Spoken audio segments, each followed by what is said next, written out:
अरविंद केजरीवाल की गिरफ्तारी के बाद दिल्ली की सियासत से इस वक्त की सबसे बड़ी खबर सामने आ रही है। अरविंद केजरीवाल की पत्नी सुनीता केजरीवाल दिल्ली की नई मुख्यमंत्री बन सकती हैं। अपने पति अरविंद केजरीवाल की गिरफ्तारी के बाद सुनीता केजरीवाल ने मोर्चा संभाल लिया है, दे दिए हैं बड़े संकेत। अरविंद केजरीवाल की गिरफ्तारी के बाद आज पहली बार उनकी पत्नी सुनीता केजरीवाल ने प्रेस कॉन्फ्रेंस करते हुए बड़ा संदेश दिया है। बता दें, ईडी द्वारा अरविंद केजरीवाल की गिरफ्तारी के बाद उन्हें राउज एवेन्यू कोर्ट में पेश किया गया था, जिसके बाद दिल्ली के मुख्यमंत्री अरविंद केजरीवाल को 6 दिन की रिमांड पर भेज दिया गया। अरविंद केजरीवाल 28 मार्च तक ईडी की रिमांड में रहेंगे।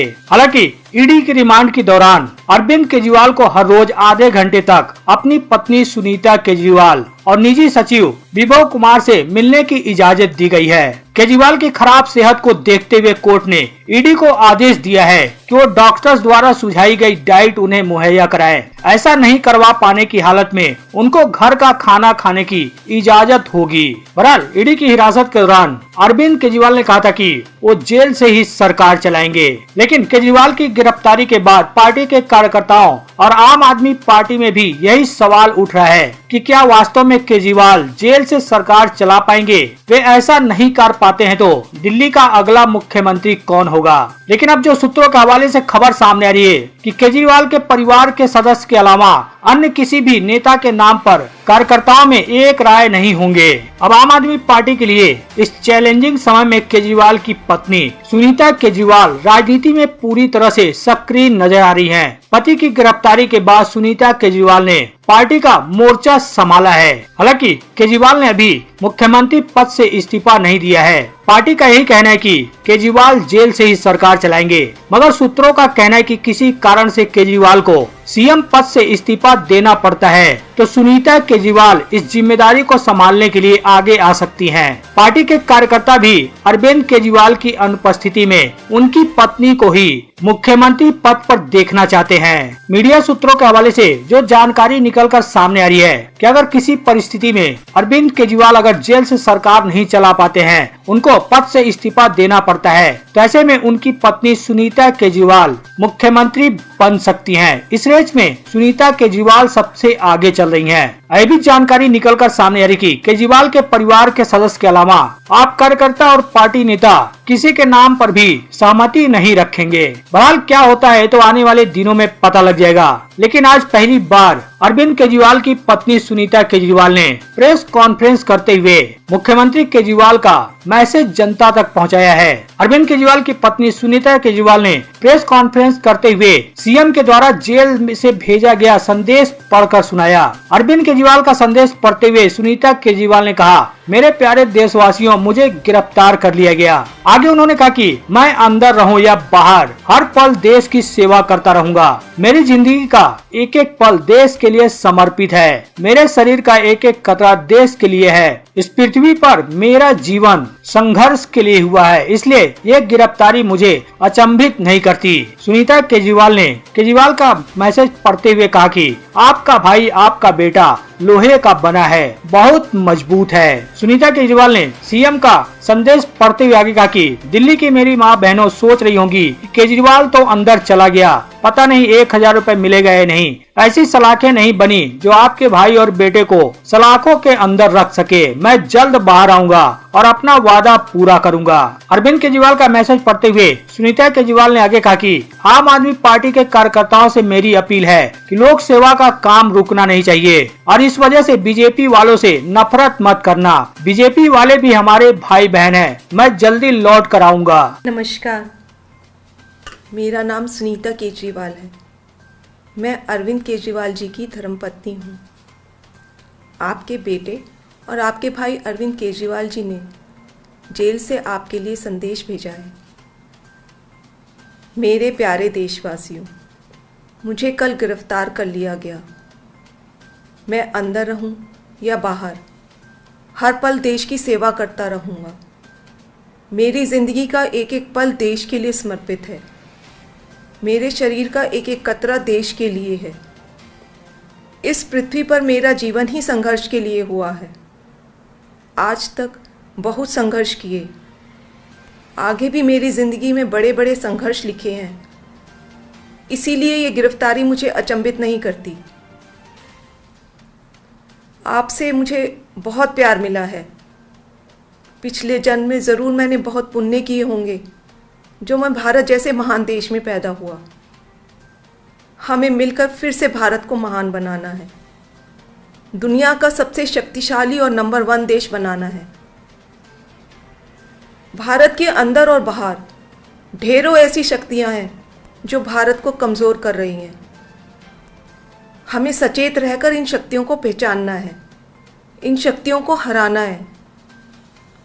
और भारत में ही ढेरों ऐसे लोग हैं, ढेरों ताकतें हैं जो देशभक्त हैं, जो भारत को आगे बढ़ाना चाहती हैं। इन ताकतों के साथ जुड़ना है और इन्हें और मजबूत करना है।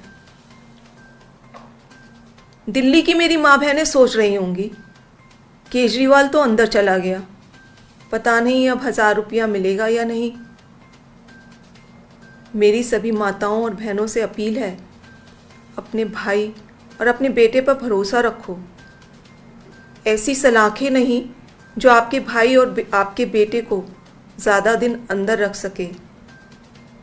मैं जल्द बाहर आऊँगा और अपना वादा पूरा करूँगा। क्या आज तक कभी ऐसा हुआ कि केजरीवाल ने कोई वादा किया और पूरा नहीं किया?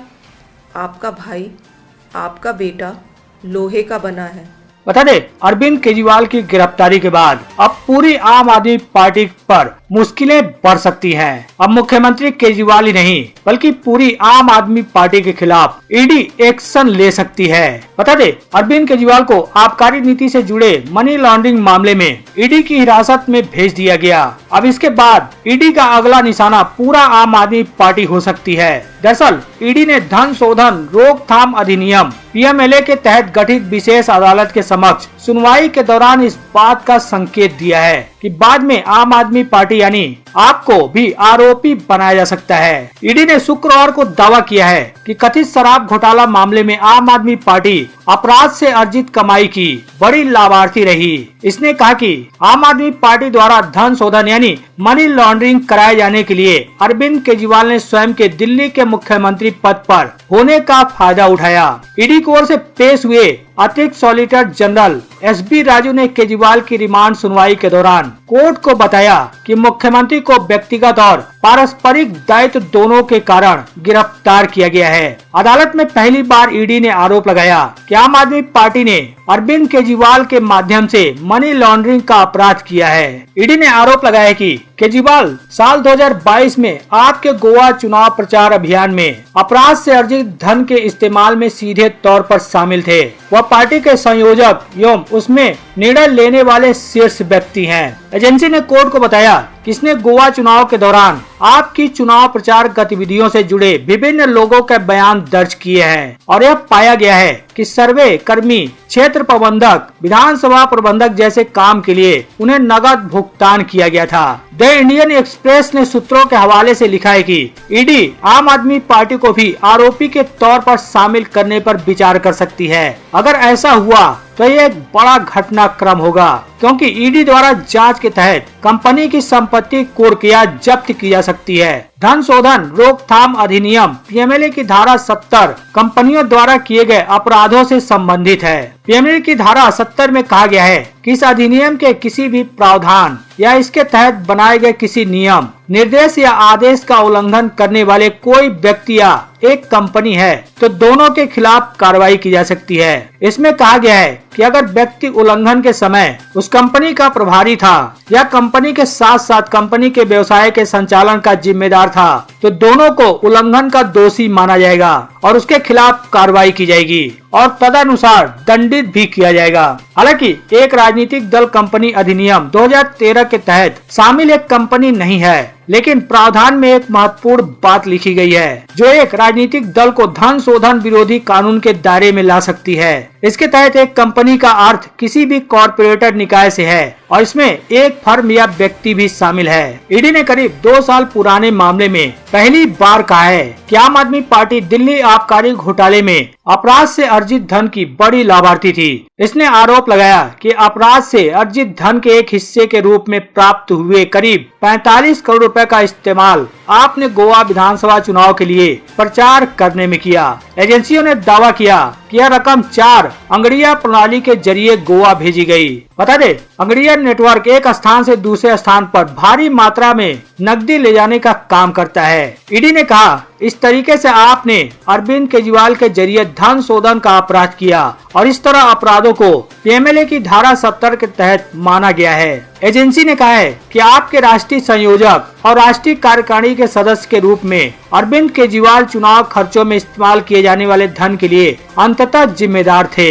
ईडी का कहना है कि उसने पिछले साल आपके राज्यसभा सदस्य और राष्ट्रीय कोषाध्यक्ष एनडी गुप्ता का बयान दर्ज किया था, जिन्होंने एजेंसी को बताया था कि केजरीवाल पार्टी के समग्र प्रभारी हैं, लेकिन चुनाव खर्च तय करने के लिए राष्ट्रीय कार्यकारिणी या राजनीतिक मामलों की संपत्ति की कोई मंजूरी नहीं ली जाती है। इसने आरोप लगाया कि केजरीवाल आपकी बड़ी गतिविधियों को संचालित करते हैं। हालांकि अरविंद केजरीवाल की गिरफ्तारी मामले में आगे क्या होता है यह तो आने वाले वक्त में ही पता लग पाएगा, लेकिन गिरफ्तारी के बाद उनकी पत्नी सुनीता केजरीवाल ने जनता को संबोधन में कहा कि आपके मुख्यमंत्री हमेशा आपके साथ खड़े रहे, वह अंदर हो या बाहर, उनका जीवन देश के लिए समर्पित है। उन्होंने पोस्ट में लिखा कि जनता सर्वोच्च है और वे सब कुछ जानती है। बहरहाल अरविंद केजरीवाल की गिरफ्तारी को आप किस तरह से देखते हैं? क्या आने वाले दिनों में इस केस में उन्हें कोर्ट से कोई राहत मिल सकती है या फिर नहीं? आपको क्या लगता है? आप अपनी राय कमेंट कर जरूर बताएं। साथ ही इस वीडियो को ज्यादा से ज्यादा शेयर करें, साथ ही लाइक करना तो बिल्कुल भी ना भूलें।